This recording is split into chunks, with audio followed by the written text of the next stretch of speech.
નમસ્કાર વિદ્યાર્થી મિત્રો, કેમ છો? મજામાં?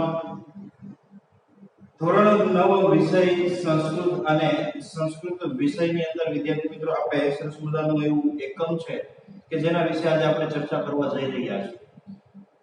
એકમનું નામ છે મિત્રો સર્વમ ચારુતરમ વસંતે, અર્થાત વસંત ઋતુની અંદર સઘળું સોહામણું હોય છે, સુંદર હોય છે. સોહામણું યાની સુંદર, સઘળું એટલે કે બધું જ, તમામ બધું જ.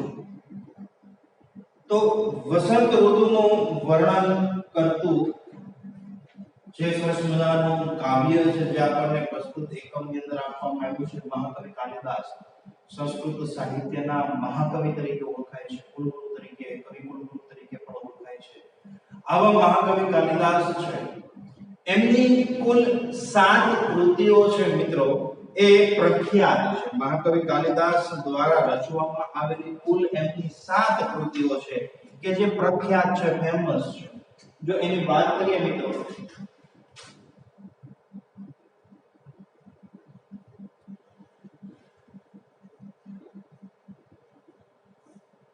સૌથી પહેલા એમના આવશે નાટક, બરાબર છે. તો નાટક છે, કાવ્ય છે, ખંડ કાવ્ય છે, આ દરેક ક્ષેત્રે એમનું પ્રદાન છે એ નોંધપાત્ર છે. નાટકની અંદર વિદ્યાર્થી મિત્રો એમને 3 નાટક છે એમની રચના કરી છે, જેની અંદર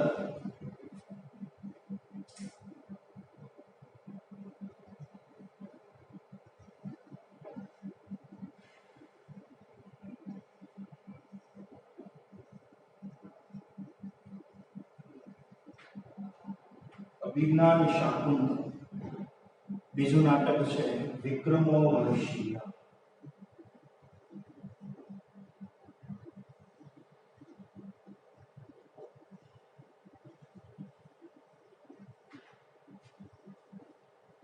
અભિજ્ઞાન શાકુંતલમ, વિક્રમોર્વશીય, અને ત્રીજું એમનું જે નાટક છે માલવિકા અગ્નિમિત્ર.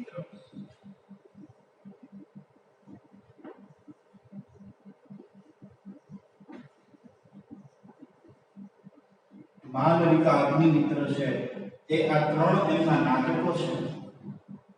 વિદ્યાર્થી મિત્રો એવું કહેવાય છે કે સંસ્કૃત સાહિત્યની અંદર નાટક છે એ રમ્ય હોય છે. સંસ્કૃત સાહિત્યની અંદર નાટક છે ને એ સૌથી સુંદરમાં સુંદર સંસ્કૃત સાહિત્ય હોય ને તો એ નાટક છે. સંસ્કૃત સાહિત્યમાં સૌથી સુંદરમાં સુંદર જો એની જે પાઠ પ્રમાણે રચના જોઈએ તો એમાં સૌથી સુંદર રચના કોઈ હોય તો એ છે નાટક. અને આ દરેક નાટકોની અંદર સૌથી સુંદરમાં સુંદર, સૌથી ઉત્તમમાં ઉત્તમ કોઈ નાટકો હોય તો મિત્રો એ છે અભિજ્ઞાન શાકુંતલમ. દુષ્યંત અને શકુંતલા, દુષ્યંત અને શકુંતલા, બરાબર છે. એની પ્રણય કથાની અંદર આપવામાં આવી છે.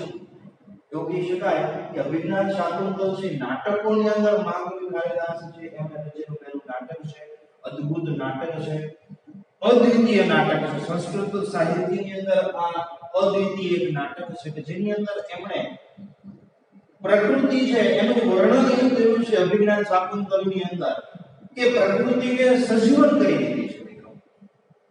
પ્રકૃતિ જાણે સજીવન હોય એવું આખું એમણે રૂપાંતર કર્યું છે. શકુંતલાના જ્યારે વિવાહ થાય છે, કર્ણ મુનિના આશ્રમેથી જ્યારે એ વિદાય થાય છે, આ વિદાય વેળામાં એણે જે કાલિદાસ, મહાકવિ કાલિદાસે જે વર્ણન કર્યું છે મિત્રો, કે જેની અંદર પ્રકૃતિ છે એને પણ રડાવી દીધી છે. વેલા છે, છોડ છે, ઝાડ છે, પ્રાણીઓ છે, પક્ષીઓ છે, એ જાણે રડતા હોય એવું આખું સરસ મજાનું ભાવ છે એ આ કૃતિની અંદર રજૂ કર્યું છે. વિક્રમોર્વશીય, મહારાજા વિક્રમ અને ઉર્વશી, અપ્સરા ઉર્વશી, આ બંનેની પ્રણય કથા છે, બરોબર છે. એ આની અંદર આપવામાં આવી છે વિક્રમોર્વશીયની અંદર. એવી જ રીતે માલવિકા અગ્નિમિત્ર, માલવિકા અને અગ્નિમિત્ર નામનો રાજા છે, બરોબર છે, શુંગ વંશનો પુષ્યમિત્ર, બરોબર છે. શુંગ વંશનો જે રાજા છે અગ્નિમિત્ર, એ અને માલવિકા છે, આ બંનેની પ્રણય કથા છે આની અંદર આપવામાં આવી છે. તો આ 3 નાટકો હતા. પછી આવશે મિત્રો 2 ખંડ કાવ્ય અને 2 મહાકાવ્ય.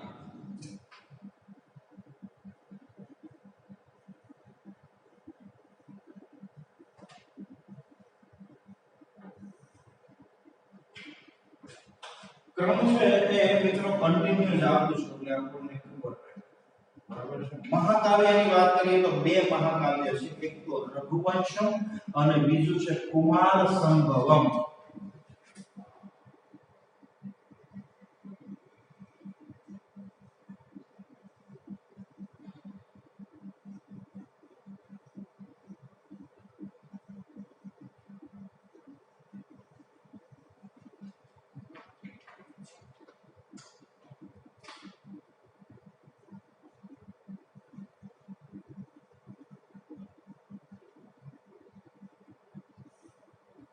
બે ખંડકાવ્ય છે.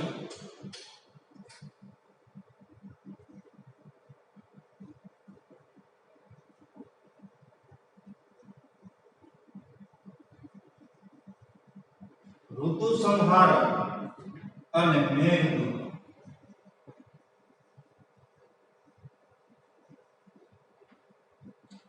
આ સાતેય કૃતિઓ સંસ્કૃત સાહિત્યની અનુપમ કૃતિઓમાંની આ બધી જે કૃતિઓ છે કે જેની અંદર સંસ્કૃત સાહિત્યનું નોંધપાત્ર જ્ઞાન જે મહાકવિ કાલિદાસ, મહાકવિ જે એમને આપી છે, ઉપમા આપી છે.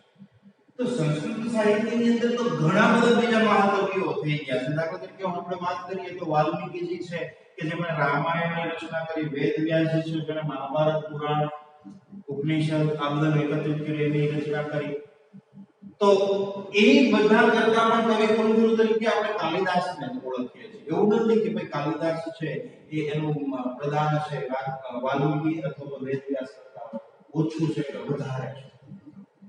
વેદવ્યાસજી છે એમણે એવી બધી કથાઓની રચના કરી છે કે આજની તારીખે હજી કદાચ 100 વર્ષ વયા જાય, હજી 100 પેઢી વહી જાય ને તેમ છતાં એનું સાહિત્ય પૂરું ન થાય. એની સાહિત્યની અંદર હજી આજની તારીખે પણ થોડા ઘણા ફેરફાર કરી અને અલગ અલગ લોકો છે એ પોતપોતાનું સાહિત્ય છે એની રચના કરતા હોય છે. તો આ બધા તો મહાન હતા જ, પણ મહાકવિ કાલિદાસ છે એને આપણે શા માટે મહાકવિ તરીકે સંસ્કૃત સાહિત્યની અંદર આમૂલ એમનું નામ કેવી રીતે છે? તો કે ભાઈ કાલિદાસ છે કોઈ પણ સાહિત્યકાર હોય તો કોઈ એક ક્ષેત્ર, દાખલા તરીકે આપણે ગુજરાતીની વાત કરીએ તો કે ભાઈ જીણાભાઈ દેસાઈ, તો કે ભાઈ એનું રચના છે એ આપણને કોઈ એક વિભાગની અંદર જ જોવા મળે, સ્નેહ રશ્મિ. સમજાય છે મારી વાત? કે ભાઈ હાઈકુ છે તો ભાઈ હાઈકુમાં જ જોવા મળે, બકર ઠાકોર છે તો કે ભાઈ એ આમાં જ જોવા મળે. મારી વાત સમજાય છે હું શું કહેવા માંગુ છું? કે ભાઈ બકર ઠાકોર છે તો કે સોનેટની અંદર જ એનું નામ પ્રધાન છે, વધારે સારું નામ છે એમ કહી શકાય. પણ મહાકવિ કાલિદાસ છે એ નાટકો હોય, મહાકાવ્ય હોય કે ખંડકાવ્ય હોય, આ દરેક ક્ષેત્રે એની દરેક કૃતિઓ સર્વશ્રેષ્ઠ સંસ્કૃતની અંદર સ્થાપિત થઈ ચૂકી છે. એટલે આપણે એને મહાકવિ તરીકે ઓળખીએ છીએ. પ્રસ્તુત જે મિત્રો એકમ છે એ એકમનું નામ છે સર્વમ ચારુતરમ વસંતે, એટલે કે હે પ્રિય વસંત ઋતુમાં સઘળું સોહામણું હોય છે, બધું જ સુંદર હોય છે. આ જે એકમ છે એ આપણને ઋતુ સંહાર નામનું જે ખંડકાવ્ય છે ને, અહીંયા ઋતુ સંહાર નામનું ખંડકાવ્ય, આ ખંડકાવ્યમાંથી આપણને જોવા મળે છે. તો આપણા મનની અંદર તરત જ એવો પ્રશ્ન ઉદ્ભવે મિત્રો કે ભાઈ ઋતુ સંહાર છે તો એમના વિશે પણ માહિતી હોવી જરૂરી છે.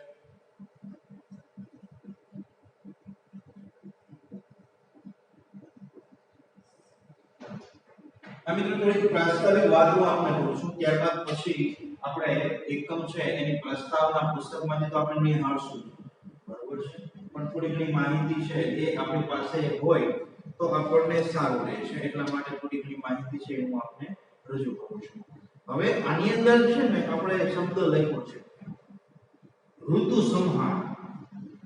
હવે આની અંદર સંહાર શબ્દ જ્યારે આવે છે તો એનો અર્થ શું થાય? તો કે એનો અર્થ થાય શોભા અથવા તો શૃંગાર. તો ઘણા એમ કહેતા હોય કે સાહેબ આ સંહાર છે એનો અર્થ વિનાશ કરવો, આ બધો અર્થ ન કરી શકાય. સંહાર એટલે વિનાશ કરવો, ખતમ કરવો, આવો અર્થ ન થાય સંહારના. તો કે થાય, પણ ઈ સંહાર કઈ ભાષામાં હોવો જોઈએ? મારી વાત સમજાય છે? હિન્દી ભાષામાં સંહાર હોય તો એનો આવો અર્થ થાય, બાકી સંસ્કૃતની અંદર સંહાર એટલે શું થાય? શોભા, શોભા, શૃંગાર આવો અર્થ કરી શકાય. સમજાય છે? સંસ્કૃત સાહિત્યની અંદર એવી જ એક બીજી કૃતિ છે જેનું નામ છે વેણી સંહાર. બહુ પ્રખ્યાત કૃતિ છે વેણી સંહાર. તો વેણી એટલે શું થાય? ચોટી, ચોટીની શૃંગાર કરવો, શોભા વધારવી, આવી રીતના અર્થ કરી શકાય. ટૂંકમાં શૃંગાર, શોભા આવો બધો સંહારનો અર્થ થાય. ઋતુઓની શોભા, ઋતુઓનો શૃંગાર આવો અર્થ છે એ ઋતુ સંહાર છે એનો થતો હોય છે. હવે ઋતુ સંહાર છે, આપણે જનરલી જે ઋતુ ગણીએ છે, ત્રણ ઋતુ ગણીએ કે ભાઈ શિયાળો, ઉનાળો, ચોમાસું. મારી વાત સમજાય છે? પણ જો ગુજરાતી મહિના પ્રમાણે જો આપણે ઋતુ ગણીએ તો ત્રણ ઋતુમાં એક ઋતુમાં 2 મહિના ગણેલા, બીજા 2 ઋતુ ગણે. ટૂંકમાં આપણે જે 4 મહિના આવે ને એની જગ્યાએ 2 મહિના કરવાના. 2 મહિનાની 6 ઋતુ આવે. હેમંત, શિશિર, વસંત, ગ્રીષ્મ નથી આવતી? મારી વાત સમજાય છે? એ 6 ઋતુ. તો એ 6 ઋતુનું વર્ણન કર્યું છે, એટલે કે 6 વિભાગની અંદર. એ વિભાગના નામ આપ્યા છે સર્ગ. 6 સર્ગ.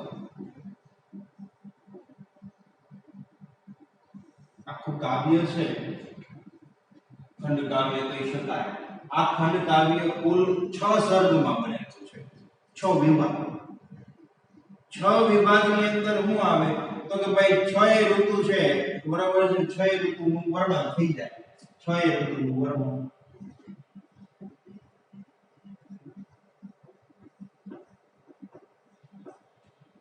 છ ઋતુ છે એના વર્ણન આની અંદર આવી જાય. એની શરૂઆત છે, મતલબ ઋતુ સંહાર છે એની શરૂઆત ક્યાંથી થાય છે? ગ્રીષ્મ ઋતુ છે એના વર્ણન.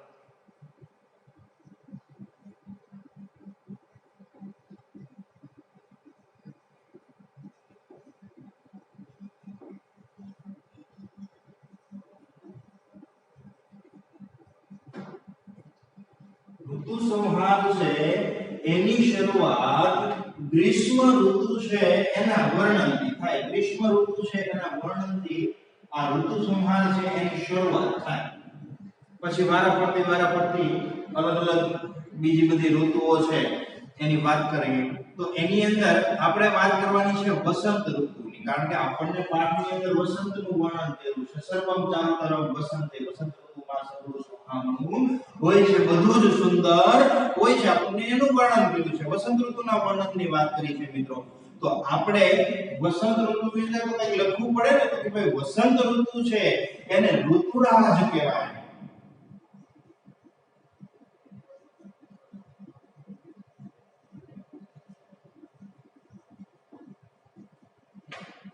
ઋતુરાજ વસંત તરીકે ઓળખવામાં આવે છે. ઋતુરાજ વસંત કહેવાય, અથવા તો કામદેવના મિત્ર.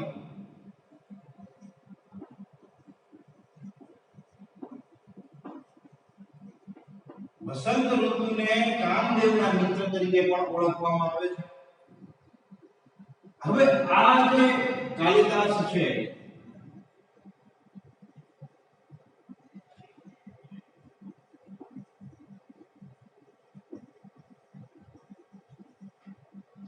એટલું બધું બારીકાઈથી એમણે ઓબ્ઝર્વેશન કરેલું છે, અવલોકન કરેલું છે મિત્રો, કે એ અવલોકનની આપણે વાત કરીએ ને તો દરેક ઋતુના વિશે 6 ઋતુ આવી ગઈ ઋતુ સંહારની અંદર. આ 6 ઋતુની વાત કરે કે એ 6 ઋતુની અંદર પ્રકૃતિ ઉપર કેવી અસર થાય છે, વ્યક્તિ ઉપર એની કેવી અસર થાય છે. ઋતુની અસર મતલબ કે ભાઈ પ્રકૃતિ હોય તો એની અંદર વનસ્પતિ છે, પ્રાણીઓ છે, પક્ષીઓ છે, એમાં કેવા કેવા ફેરફાર જોવા મળે છે. માણસોમાં કેવા ફેરફાર જોવા મળે છે. માણસોની પ્રકૃતિમાં કેવા ફેરફાર જોવા મળે છે. માણસોના સ્વભાવમાં કેવા ફેરફાર જોવા મળે છે. આ દરેક વર્ણન ઇવન ત્યાં સુધી ખોરાકથી માંડી અને વસ્ત્ર સુધીનું પણ અવલોકન કરી નાખ્યું છે કે ભાઈ આ ઋતુની અંદર આવો સ્વભાવ હોય, આવો ખોરાક માણસો ખાય છે, આવા વસ્ત્રો પહેરે છે. વિચાર કરો કેટલું બધું બારીકાઈથી એમણે અવલોકન કર્યું છે કે ઋતુઓ છે એની વ્યક્તિ અને પ્રકૃતિ ઉપર પર કઈ રીતના શી અસર થાય છે, આ તમામ વર્ણન છે, એવું અદ્ભુત વર્ણન છે એ આપણને મહાકવિ કાલિદાસ છે એ એમણે કરેલું છે. એક વાત મિત્રો આપને ખાસ જણાવી દઉં કે મહાકવિ કાલિદાસની સર્વપ્રથમ કૃતિ જો કોઈ હોય ને તો એ છે આ ઋતુ સંહાર. સૌથી પહેલું જે એમણે કૃતિ લખી છે ઋતુ સંહાર. અને કોઈને લાગે નહીં કે ઋતુ સંહાર એમની પહેલી કૃતિ છે. લેખક તરીકેની પહેલી કૃતિ એમ કહી શકાય ને કે સૌથી પહેલું પુસ્તક લખ્યું એ આમ ઋતુ સંહાર એમણે લખ્યું. અને આપણે નવાઈ પામી જઈએ કારણ કે અનુભવી લોકો પણ એટલું બધું અવલોકન સાથે નથી લખી શકતા કે જેમણે પોતે પહેલું પુસ્તકની અંદર આવું અદ્ભુત એવું એમણે વર્ણન કરેલું છે. તો મિત્રો થોડીક વાત કરી દઈએ આપણે મહાકવિ કાલિદાસ વિશે. એમના વિશે પણ આપણે થોડો પરિચય છે એ મેળવીએ.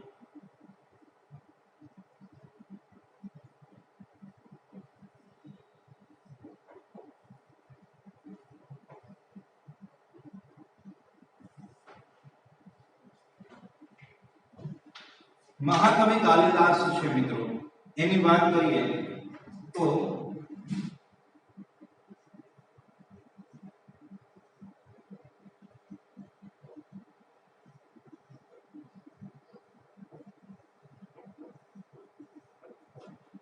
એમનો જે સમયગાળો છે મિત્રો એ છે ઈસવીસન પૂર્વ પહેલું શતક. આપણને વિક્રમ સંવત પહેલી સદી કીધી છે પુસ્તકની અંદર. ઈસવીસન પૂર્વ પહેલું શતક છે, બહુ ચોક્કસ સમયગાળો છે એ આપણને નથી મળી શકતો. હવે આપણના મનની અંદર પ્રશ્ન એવો ઉદ્ભવે કે ભાઈ કેમ આવો સમયગાળો એના વિશે માહિતી નથી મળતી. તો કે ભાઈ પહેલાના જે સાહિત્યકારો હતા એ સાહિત્યકારો આત્મશ્લાઘા ન કરતા. આત્મશ્લાઘા મતલબ કે પોતે પોતાના વખાણ કરે. એ પોતે પોતાની કૃતિની અંદર પોતાનો પરિચય જ્યારે આપે ને તો એ પરિચયને એ પોતે આત્મશ્લાઘા સમજતા. એટલે એ આની અંદર પોતે પોતાના પરિચય ન આપે. એટલે એના વિશે બહુ ચોક્કસ આપણી પાસે માહિતી ન મળે. સમજાય છે મારી વાત કે ભાઈ આ કયા સમયમાં થઈ ગયા, કેવી રીતના શું કઈ, એ આપણને બહુ વિશેષ માહિતી એમાં ન મળે. આ પણ અમુકની કૃતિઓમાંથી એ સમય કે રાજા હતા, એમના રાજા હોય તો એમના નામ સાથે એમણે કૃતિની રચના કરી હોય તો એવી રીતના થોડી ઘણી એમણે રચનાઓ કરી. એના આધારે આપણે કહી શકીએ કે ભાઈ ઈસવીસન પૂર્વે પહેલું શતક છે એ હોવાનું માલુમ પડે છે. એવું કહી શકાય કે ભાઈ આ વિક્રમવર્ષીય છે તો એના આધારે એવું કહી શકાય કે એ પોતે રાજા વિક્રમાદિત્ય છે રાજા જે પોતે થઈ ગયા એમણે સ્તુતિ લખેલી છે, એમને અનુસંધાને આ લખી છે કૃતિ. તો એ એમના રાજકવિ હશે. તો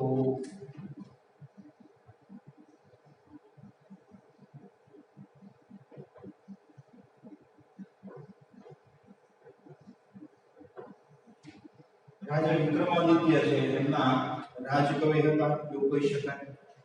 હવે મહાકવિ કાલિદાસ છે એમને ઘણી બધી ઉપમાઓ છે એ આપવામાં આવી છે. દાખલા તરીકે કેવી કેવી ઉપમાઓ છે? એક તો છે મહાકવિ, પછી કવિ કુલગુરુ,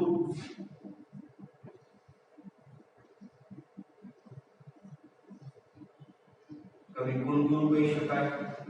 પછી તો કે ઉપમાના કવિ કહી શકાય, મહાકવિ કહી શકાય.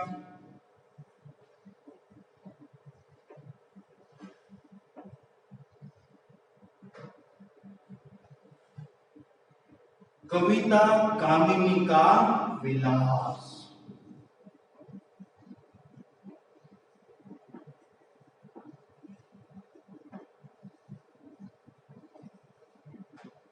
कविता कामिनी का विलास तरीके ओळखाय છે.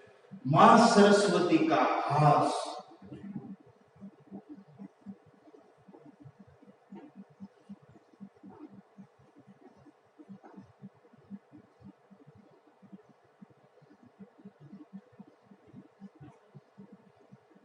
તો આવી બધી ઉપમાઓ સાથે મહાકવિ કાલિદાસ છે એ પોતે જાણીતા વિના છે. એવી ઘણી બધી એમની ઉપમાઓ છે એ જોવા મળે છે. એક સારા એવા સાહિત્યકાર, સંશોધકકાર સંસ્કૃત સાહિત્યની અંદર છે જેમનું નામ છે મહામહોપાધ્યાય.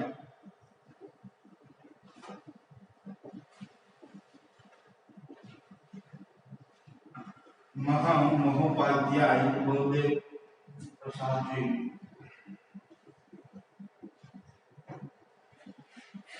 બલદેવ ઉપાધ્યાયજી એટલે તો બલદેવ પ્રસાદજી તરીકે પણ ઓળખાય છે. હવે આની અંદર છે ને થોડાક મતાંતરો છે એ પ્રવર્તમાન છે. મોટા ભાગના લોકો છે એનું કહેવું એવું છે કે ભાઈ કાલિદાસ છે એ પોતે ઉજ્જૈનના રહેવાસી છે. કારણ કે વિક્રમાદિત્ય છે ઉજ્જૈનનો રાજા હતો. ઉજ્જૈન એટલે કે મધ્યપ્રદેશ હાલમાં, બરોબર છે.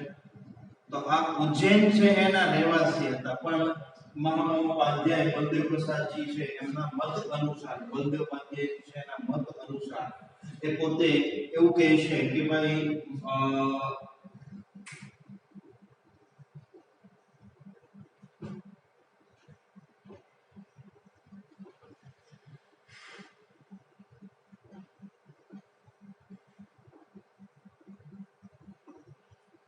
મહાકવિ કાલિદાસ છે એ ઉજ્જૈનના રહેવાસી નથી. ઉજ્જૈનના રહેવાસી નથી તો કેના છે?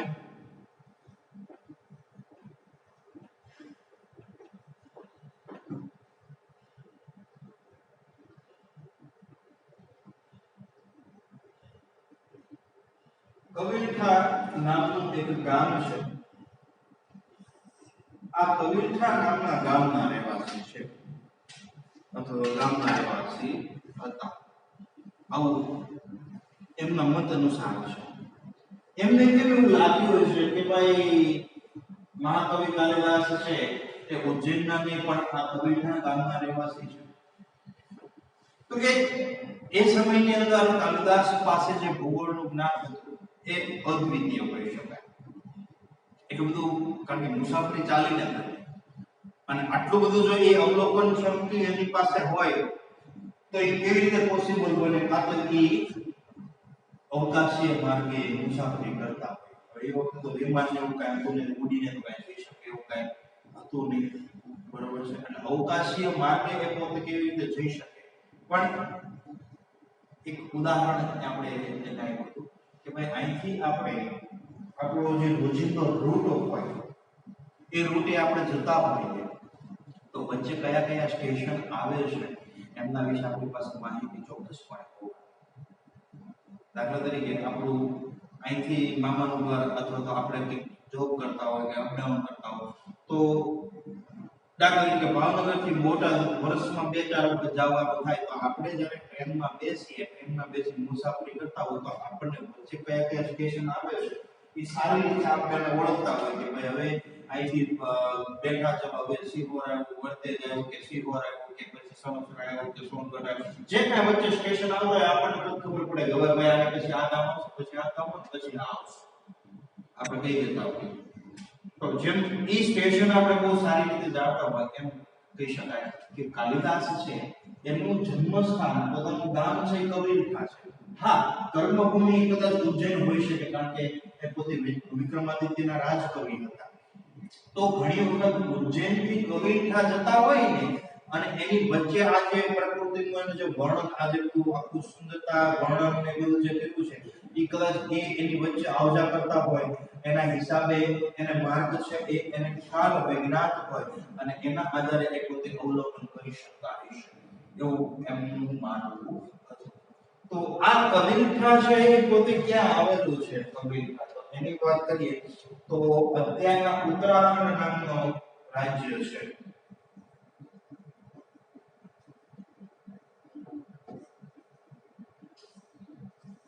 ઉત્તર પ્રદેશમાં છૂટું પડ્યું હતું, ઉત્તરાખંડ બન્યું, બરોબર છે. એના વિશે બહુ વધારે આપણે ઉત્તરાખંડ ને હિમાચલ પ્રદેશ ને આસપાસ છે આપણે જાણીએ છીએ, બરોબર છે. તો ઉત્તરાખંડની બાજુમાં ઉત્તરકાશી જિલ્લો છે.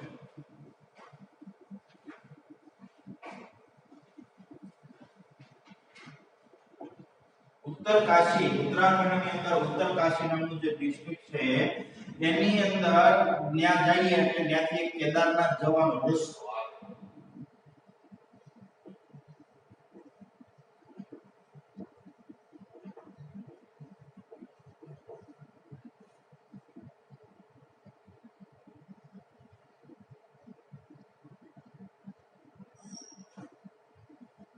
કેદારનાથ જે જવાનો માર્ગ હોય, બરોબર છે, આપણે સૌ જોઈએ છે કેદારનાથ મંદિર છે એ આજકાલ વેબ સ્ટેટસમાં બહુ ઉપડી ગયું છે.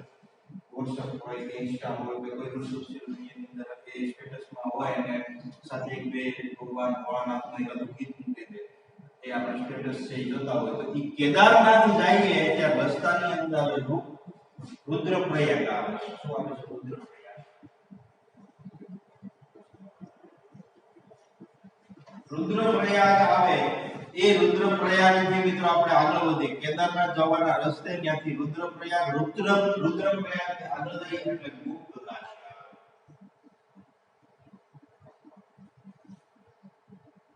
શું આવે? ગુપ્ત કાશી. અને ગુપ્ત કાશી છે ત્યાંથી આગળ જઈએ એટલે કે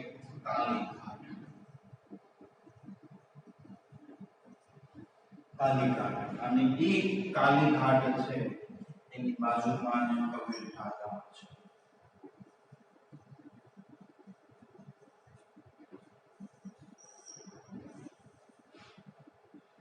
કાલીઘાટ મહાકાળી કાલિદાસ છે એના આધારે એના નામ કાલીઘાટ અને કબીરઠા ગામ નું નામ છે એવું કહી શકાય મિત્રો કે આ કબીરઠા ગામ છે એની અંદર દર વર્ષે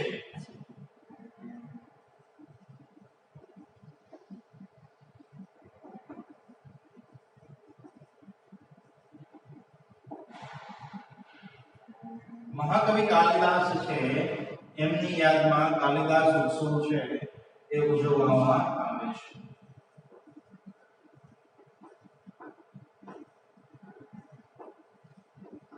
જેવી રીતે મિત્રો આપણે વાત કરીએ કે ભાઈ વડનગર ખાતે આપણે તાનારીરી મહોત્સવ કરીએ છીએ, તેવી જ રીતે આપણે અહીંયા કબીરઠા ગામની અંદર એવું કહેવામાં આવે છે કે મહાકવિ કાલિદાસ છે એમનો મહોત્સવ છે એ ઉજવવામાં આવતો હોય છે. તો આવી રીતના અમુક લોકવાયકા અનુસાર ઉજ્જૈનના રહેવાસી હતા, અમુક એવું કહે છે કબીરઠાના રહેવાસી હતા, પણ વધારે ડિટેલમાં ન પડતા ઘણી બધી એમના વિશે થોડી ઘણી બીજી દંતકથાઓ પણ પ્રવર્તમાન છે મહાકવિ કાલિદાસની.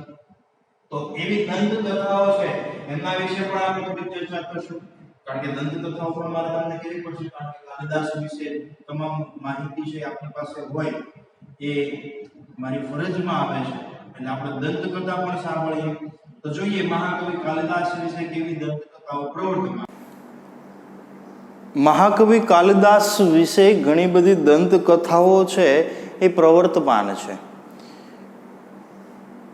એક સમયની વાત છે, કોઈ એક નગર હતું અને આ નગરની અંદર જે રાજા હતા ખૂબ જ શક્તિશાળી અને ખૂબ જ વિદ્વાન એવા રાજા, અને એમની પુત્રી રાજકુમારી છે એ પણ ખૂબ જ વિદ્વાન હતી, અભ્યાસની અંદર ખૂબ જ વિદ્વતા ધરાવનારી હતી.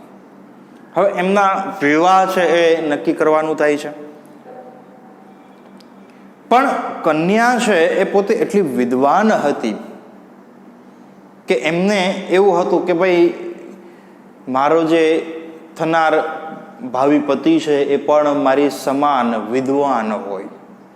એટલા માટે એ પોતે સ્વયંવરની અંદર કંઈક એવી શરતો મૂકે છે, સ્વયંવરની અંદર પોતાનો સ્વયંવર કરે છે અને સ્વયંવરમાં એવી શરત મૂકે છે કે ભાઈ જે વિવાહ ઈચ્છુક વ્યક્તિ કે જે રાજકુમારીની સાથે એને જેને વિવાહ કરવા છે એ વ્યક્તિએ રાજકુમારીની સાથે શાસ્ત્રાર્થ કરવાનો રહેશે, વાદ સભા ચર્ચા કરવાની રહેશે, શાસ્ત્રાર્થ કરવાનો રહેશે, અને આ શાસ્ત્રાર્થની અંદર જો એ રાજકુમારીને હરાવી દે તો રાજકુમારી છે એમની સાથે વિવાહ કરશે, આવી શરત મૂકી દે છે.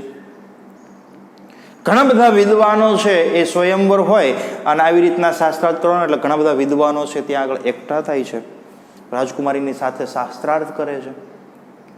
આ શાસ્ત્રાર્થની અંદર રાજકુમારી બધા વિદ્વાનોને પરાસ્ત કરી દે છે. વિદ્વાનો છે એ હારી જાય છે.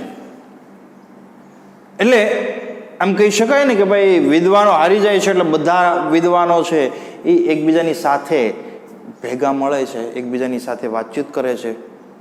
કારણ કે એ લોકોને અપમાન લાગે છે કે ભાઈ આ તો રાજકુમારી આપણું અપમાન કર્યું. ગમે એ હાલતે એ રાજકુમારી છે અને પાઠ ભણાવવા માટે ઈચ્છે છે કે ગમે એમ કરી અને રાજકુમારીને આપણે પાઠ ભણાવવો છે. બહુ વિદ્વાન કરીને આપણને પરાસ્ત કર્યા છે, એના લગ્ન છે એ કોઈ મૂર્ખની સાથે કરાવવા છે અને આપણે એવો સૌથી મૂર્ખ હોય, મહામૂર્ખ હોય એવા વ્યક્તિની સાથે એના લગ્ન કરાવશું ત્યારે જ આપણા અપમાનનો બદલો લેવાશે. આવી રીતના બધા ભેગા મળી અને નક્કી કરે છે. હવે કોઈ વખત એ પોતે એ વિદ્વાનો છે એ પ્રતિશોધની આગની અંદર એ જંગલમાં ભટકતા હોય, એમાં એક દ્રશ્ય એવું અચાનક થઈ પડે છે. એક મહામૂર્ખ વ્યક્તિ કે જે પોતે જે ડાળી ઉપર ઊભો હોય એ ડાળી છે એ પોતે કાપવા લાગે. દાખલા તરીકે આ વૃક્ષ છે, બરોબર છે. હવે વૃક્ષની આ ડાળી છે, હવે એની ડાળીને અહીંયા પોતે ઊભો રહે અને એ અહીંથી ડાળીને કાપે તો આ ડાળી હેઠે પડે, નીચે પડી જાય. હવે નીચે પડે એટલે પોતે નીચે તો પડવાનો જ છે ને. એટલે વિદ્વાનોએ જોયું આ દ્રશ્ય એટલે તરત જ તે એ જે વ્યક્તિ હતો એને કહે છે કે એલા ભાઈ શું કરે છો? એ કે કાંઈ નહીં, ઝાડની ડાળી કાપું છું. તો કે તું ડાળી કાપીશ તો તું હેઠે નહીં પડી જાય? એ કે ના રે ના, હું શું કામ પડું? કે હું તો ડાળીને પાડું ને હેઠે. એટલે એને ખબર પડી ગઈ ઠીક, આ તો ભાઈ બહુ મહાન સાયન્ટિસ્ટ છે, લઈ જાઓ એને. તો એ વ્યક્તિને નીચે ઉતારે. લગ્ન કરવા છે, લગ્ન ને કરવા જ હોય ને એ કે મન મેં લડ્ડુ ફૂટાય એની જેમ બધાને લગ્ન કરવાનો, લગ્નનો લાડવો બધાને ખાઈ લેવો છે એવું છે. એટલે આને પૂછે છે મૂર્ખ વ્યક્તિને કે તારે લગ્ન કરવા છે? તો કે આ લગ્ન તો ભલામણ તારા લગ્ન અમે રાજકુમારીની હારે કરાવશો. તો રાજીને રેડ થઈ જાય, હું વાત કરો છો? હા એ કે પણ આ એક શરત. શું? અમે તને ત્યાં લઈને જઈને તારે કાંઈ બોલવાનું નહીં, મૂંગું રહેવાનું. જો બોલીશ તો લગ્ન નહીં થાય, બોલવાનું નહીં. ઓલો કે કાંઈ વાંધો નહીં, બોલીશ નહીં. હા, ઈશારા મારે કરવા હોય કે કેવું હોય તમને, કેવું કાંઈ કરવું હોય તો કે ઈશારા કરી દેવાનું ચોક્કસપણે, એની કાંઈ વાંધો નહીં. પણ બોલ્યો એટલે ગયા. એ કે સારું હાલો બોલશું નહીં. હવે આ બધા વિદ્વાનો ભેગા કરીને ઓલા મૂર્ખને છે એ રાજકુમારીની સમક્ષ લઈ ગયા. રાજકુમારીને કીધું કે ભાઈ આ મારા ગુરુ છે, એ તમારી સાથે શાસ્ત્રાર્થ કરવા આવ્યા છે, પણ ગુરુની એક શરત છે, ગુરુનું મૌન વ્રત ચાલે છે એટલે એ તમારી સાથે બોલી નહીં શકે, પણ જો કદાચ તમે કહેશો તો ઈશારાની અંદર શાસ્ત્રાર્થ કરી શકશે. રાજકુમારી પણ શાસ્ત્રાર્થ ઘણા બધા વિદ્વાનોની સાથે કર્યા અને કોઈ એને પરાસ્ત કરી ન શકતું એટલે એને પણ લગ્ન બાકી જ હતા ને, એટલે એને પણ એમ થતું કે ભાઈ ચાલો કાંઈ વાંધો નહીં, લગ્ન કરવા છે, હવે આ ભલે ઈશારાથી આપણે શાસ્ત્રાર્થ કરશું, એમાં કાંઈ વાંધો નથી, કાંઈ વાંધો નહીં કે આપણે શાસ્ત્રાર્થ છે એ ચાલુ કરી દઈએ. રાજકુમારી કે પણ શાસ્ત્રાર્થ કરીએ પણ આ તમારા ગુરુ ઈશારામાં કે એ અમને મને કેમ ખબર પડશે કે શું એનો વિશ્લેષણ એ કરે છે, શું અર્થ કાઢે છે? ત્યારે કહે છે બધા વિદ્વાન કે ભાઈ અમારા ગુરુ છે એ જે કાંઈ ઈશારા કરશે એનું વિશ્લેષણ અમે કરશું, અમને ખબર છે કે એ શું કહેવા માંગે છે. સારું, કાંઈ વાંધો નહીં. એટલે સૌથી પહેલાં રાજકુમારી છે એ પોતે એક આંગળી છે એ ચીંધે છે. તો આ પેલો જે મૂર્ખ વ્યક્તિ છે એટલે કે કાલિદાસ, મૂર્ખ વ્યક્તિ એટલે કે કાલિદાસ, એ કાલિદાસ છે એની સામે બે આંગળી ચીંધે. કાલિદાસને મનમાં એમ થતું હોય છે કે એ રાજકુમારી એમ કહે છે એક આંખ એટલે હું તારી એક આંખ ફોડી નાખીશ. તો કાલિદાસ સામે કે હું તારી બે આંખ ફોડી નાખીશ. તો એના મનમાં આવું વિશ્લેષણ હાલતું, પણ ઓલા વિદ્વાનો છે ઓલી કહે છે પછી એનો અર્થ કરે છે કે ભાઈ હું મારું કેવું એવું છે કે ભાઈ પરમેશ્વર આત્મા એક જ છે, પરમેશ્વર એક જ છે, ઈશ્વર છે, એની વાત મેં કરી છે. તો ઓલાનું વિશ્લેષણ ઓલા વિદ્વાને એવું કર્યું કે ભાઈ અમારા ગુરુ બે આંગળી બતાવે છે, એનું વિશ્લેષણ કંઈક એવું છે કે પરમાત્મા છે ને એના બે સ્વરૂપ છે, એક તો જીવ અને બીજું છે આત્મા. આવો જવાબ સાંભળે એટલે ઓલી કન્યા રાજકુમારી તો પાછી તરત જ તે ખુશ થઈ ગઈ કે વાહ કે આવું કે વિશ્લેષણ મેં પહેલી વખત સાંભળ્યું છે, બહુ અદ્ભુત વિશ્લેષણ છે. એટલે તરત જ રાજકુમારીએ પંજો દેખાડ્યો. તો જેવો પંજો દેખાડ્યો એટલે ઓલા કાલિદાસે છે એ મુષ્ટિ મુક્કો દેખાડ્યો. કાલિદાસના મનમાં એમ કે રાજકુમારે એમ કીધું પંજો એટલે નાખી છે ગાલ ઉપર એમ. તો કાલિદાસે મૂકો દેખાડ્યો, મુષ્ટિ દેખાડી કે તું મને લાફો મારીશ તો હું તને મુષ્ટિ મુક્કાથી મારીશ હું તને. પણ ખરેખર એનું વિશ્લેષણ શું થાય તો કે કન્યા છે એ કહે છે કે રાજકુમારી કહે છે કે આ પૃથ્વી છે એની ઉપર પૃથ્વી ઉપર 5 તત્વો છે એ રહેલા છે. 5 તત્વોની પૃથ્વી બનેલી છે. માણસ, પૃથ્વી, પશુ બધા 5 તત્વોના બનેલા છે. જમીન ને અગ્નિ ને આકાશ ને વાયુ એ જે આપણે કહીએ છીએ એ આ 5 તત્વોના બનેલા છે. હવે જ્યારે મુક્કાની વાત કરીએ એટલે તરત પેલા વિદ્વાનોને પૂછ્યું કન્યાએ કે ભાઈ આ તમે મુક્કાની વાત એનું શું વિશ્લેષણ થાય તો કે નહીં કે 5 તત્વો ભેગા છે, એ અલગ અલગ નથી, એ 5 તત્વો ભેગા છે. માણસ છે એનું શરીર કેમ પંચ મહાભૂત તત્વોથી બને, એ ભેગા થાય ત્યારે નિરૂપણ થાય. એટલે આ પૃથ્વી છે એ આ 5 તત્વો ભેગા થયા ને ત્યારે બનેલી છે. આવું બધું વિશ્લેષણ સાંભળીને કન્યા છે પ્રસન્ન થઈ ગઈ. હવે એને પણ બીજો કોઈ શાસ્ત્ર લાંબો કરવાની જરૂર નહોતી, સ્વીકારી લે છે. અને કાલિદાસના અને રાજકુમારી છે એના વિવાહ થઈ જાય છે. હવે રાજકુમારી અને કાલિદાસના વિવાહ થઈ જાય છે. વિવાહ થઈ જાય પછી તો કાલિદાસને બોલવાની છૂટી જતી. તો એક સમય એવો પસાર થાય છે કે એક સમય એના ઘરની પાસેથી ઊંટ છે, લગ્નમાં થોડા સમય બાદ જ તે કે ભાઈ એમના ઘર પાસેથી એક ઊંટ છે એ પસાર થાય છે. તો એ સમયની અંદર તો શું છે કે ભાઈ સંસ્કૃતમાં જ બધો વાર્તાલાપ થતો. એટલે ઊંટ છે ઉષ્ટ્ર છે એ શબ્દ એની માટે વાપરવામાં આવે ઊંટ માટે. તો ઉષ્ટ્ર એને બોલતા નહોતું આવડતું. શું બોલે? ઊંટ એવી રીતના 2-3 વખત બોલવા માંડ્યો, જોર જોરથી બોલવા માંડ્યો. અને રાજકુમારી સાંભળી ગઈ એ કે આ વ્યક્તિને ઉષ્ટ્ર છે એ બોલતા ઉષ્ટ્ર નથી આવડતું, ઊંટ કર્યા રાખે છે. તો આ વ્યક્તિ કેવી રીતે વિદ્વાન હોઈ શકે? પછી ખબર પડે કે આ વિદ્વાન નથી પણ મૂર્ખ છે. અને ત્યારબાદ એ રાજકુમારી છે એટલે કે કાલિદાસના પત્ની એ એનું અપમાન કરે છે. મિત્રો એવું કહેવાય છે કે અપમાન છે કોઈનું પણ સહન થાય. એની પત્નીને દ્વારા જ્યારે એનું અપમાન કરવામાં આવે છે ત્યારે એ સહન નથી કરી શકાતું. અને કાલિદાસથી પણ એવું થાય છે, એની પત્નીનું અપમાન છે એ એનાથી સહન નથી થતું. એ જંગલમાં પોતે જાય છે અને એવું કહેવાય છે કે જંગલની અંદર મહાકાળી માતાનું જે મંદિર હોય છે, દેવી છે અંદર બિરાજમાન હોય છે, એ દેવીના મંદિરમાં જાય છે. અને એ દેવીની જે તલવાર હોય છે, મહાકાળી માતાની જે તલવાર હોય છે, માતાજીની તલવાર હોય ને હાથમાં, એ તલવાર લઈ અને પોતાનું મસ્તક છે માતાજીના ચરણોમાં ચડાવી દેવા માટે હવે કે જીવવાનું મને કોઈ રસ નથી, મોહ નથી, કારણ કે મારું પત્નીએ મારું અપમાન કરી નાખ્યું, મને આવું કહી દીધું, હવે મારે જીવીને ક્યાં જવું છે. અને એવી રીતના માતાજીની ઉપાસના કરે છે અને માતાજીના ચરણોમાં પોતાનું શીશ આપવાની તૈયારીમાં જ હોય છે. ત્યાં એવું કહેવાય છે કે મહાકાળી માતા છે પ્રસન્ન થાય છે, એને અટકાવે છે, પોતાની જાન આપવાથી અટકાવી દે છે અને એને વરદાન સ્વરૂપે એવું કહે છે કે તમારા જીભ ઉપર સરસ્વતી માતા છે એ બિરાજમાન થશે. અને પછી પોતે ઘરે આવે છે અને ઘરે આવી અને એમની પત્ની સાથે શાસ્ત્રાર્થ કરે છે. કંઈક એની પત્નીના 3 શબ્દો બોલે છે અને એ 3 શબ્દોમાંથી આવી અલગ અલગ કૃતિઓ છે એની રચના કરે છે. બરાબર છે. અને બહુ પ્રખ્યાત વિદ્વાન તરીકે ઓળખાય છે. તો આ હતા મહાકવિ કાલિદાસ. મહાકવિ કાલિદાસ છે એમનો પરિચય મિત્રો આપણે મેળવ્યો. સૌથી પહેલી વાત કરી દઉં, સર્વમ ચારુતરમ વસંતે, એટલે કે વસંત ઋતુમાં સઘળું સોહામણું હોય છે, બધું જ સુંદર હોય છે. કોની કૃતિ છે? મહાકવિ કાલિદાસની. મહાકવિ કાલિદાસની કુલ કેટલી કૃતિઓ છે? કુલ 7 કૃતિ છે. એમાં 3 નાટક છે, અભિજ્ઞાન શાકુંતલ, વિક્રમોર્વશીય, માલવિકા અગ્નિમિત્ર. 2 મહાકાવ્ય છે, રઘુવંશમ અને કુમાર સંભવ. અને ખંડકાવ્ય 2 છે, ઋતુસંહાર અને મેઘદૂત. પ્રસ્તુત એકમ છે કેમાંથી લેવામાં આવ્યું છે? ઋતુ સંહારમાંથી લેવામાં આવ્યું છે. સંહારનો અર્થ શું થાય? શોભા અથવા તો શૃંગાર એવો થાય. ઋતુઓની શોભા અથવા તો ઋતુઓનો શૃંગાર. ઋતુ સંહાર કુલ કેટલા સર્ગના છે? કેટલા સર્ગ એટલે કે કેટલા વિભાગ છે એના? તો કે 6 સર્ગમાં આવેલું છે. જેવી રીતે રામાયણ છે તો કાંડ તરીકે ઓળખાય, મહાભારત છે તો એ પર્વ તરીકે ઓળખાય. એમ આ ઋતુ સંહાર છે એ સર્ગ આવે એમાં. અને 6 સર્ગ એટલે દરેક સર્ગની અંદર દરેક ઋતુનું વર્ણન, ગ્રીષ્મ ઋતુના વર્ણનથી શરૂઆત થઈ જાય. વસંત ઋતુને આપણે સૌ ઓળખીએ છીએ, ઋતુરાજ વસંત તરીકે ઓળખીએ અથવા તો કામદેવના મિત્ર તરીકે ઓળખાય છે.